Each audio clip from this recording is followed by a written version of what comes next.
السلام علیکم ورحمۃ اللہ وبرکاتہ۔ اسلامی بھائیوں اور بہنوں،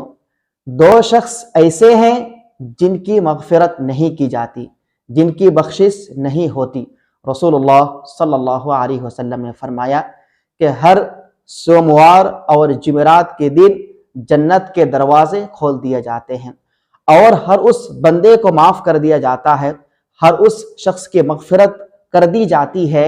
جو اللہ تبارک و تعالیٰ کے ساتھ شرک نہیں کرتا، سوائے اس شخص کے، اس آدمی کے، اس مسلمان کے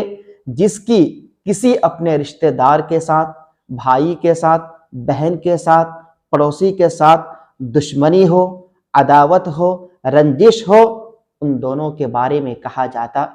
ان دونوں کو مہلت دو یہاں تک کہ یہ آپس میں صلح کر لے، ان دونوں کو مہلت دو یہاں تک کہ یہ آپس میں صلح کر لے، ان دونوں کو مہلت دو یہاں تک کہ یہ آپس میں صلح کر لے۔ اس لیے بھائیو بہنوں، اگر آپ کو کسی کے ساتھ، کسی رشتہ دار کے ساتھ، کسی بھائی کے ساتھ، کسی بہن کے ساتھ دشمنی ہے، عداوت ہے، رنجش ہے، اللہ کے واسطے آپس میں صلح کر لے،